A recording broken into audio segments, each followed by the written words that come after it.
At just about any moment of any day, chances are you're within an arm's length of copper. If you've got a phone in your pocket, there's copper right there. If you're watching this video on a screen, there's copper in that screen. If you've got a TV, if you've got electric wiring in your house, if you've got water running through your pipes in your house, that's all copper. And so you're surrounded by copper on a daily basis wherever you go. Copper, so integral to the modern world, it's hard to imagine life without it. But the story of copper actually predates written history. Native Americans were among the first to make tools with it, more than 8,000 years ago, in the Great Lakes region of North America. Countless other civilizations around the world have also mined, traded, and fought over it through the ages. But it wasn't until 1876, when Thomas Edison opened a research laboratory in Menlo Park, New Jersey, that copper became a necessity. Edison recognized the importance of using pure copper for the electrical conductors that powered many of his inventions. Large-scale copper mines soon followed to help meet the demand for this amazing material with its many useful properties, especially its conductivity. The single most valuable property for copper must be its electrical conductivity. That is the ability for copper to move electrons or electricity from one place to another, say from a power plant to your home or to a factory. It's involved in almost every form of electrical transmission there is in society. Randy Nickel is Senior Vice President of Sales and Marketing at Freeport McMoran, which supplies 9% of the world's copper from its mining operations. The primary product that we produce and sell is copper cathode. Copper cathode is the first product that comes from the mining, processing, and refining operation that is 99.99% pure and can be used in every copper application downstream. Wire cables, wire tube for plumbing, heating, ventilation, and air conditioning, architectural products like roofs and gutters, and so forth.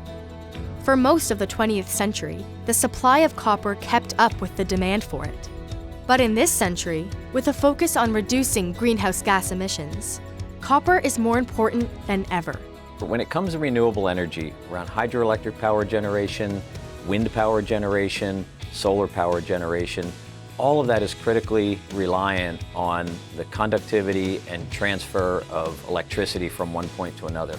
Even electric vehicles use 3 to 5 times more copper than a typical gasoline-powered vehicle, leading many analysts to predict that the demand for copper may soon exceed its supply. No doubt, the demand for copper is going to increase over time to meet the renewable energy needs as well as the traditional needs for copper. Copper is going to be in ever-increasing demand for the foreseeable future.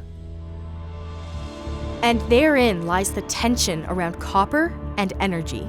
Mining is an intense process that uses large amounts of fossil fuels and other energy.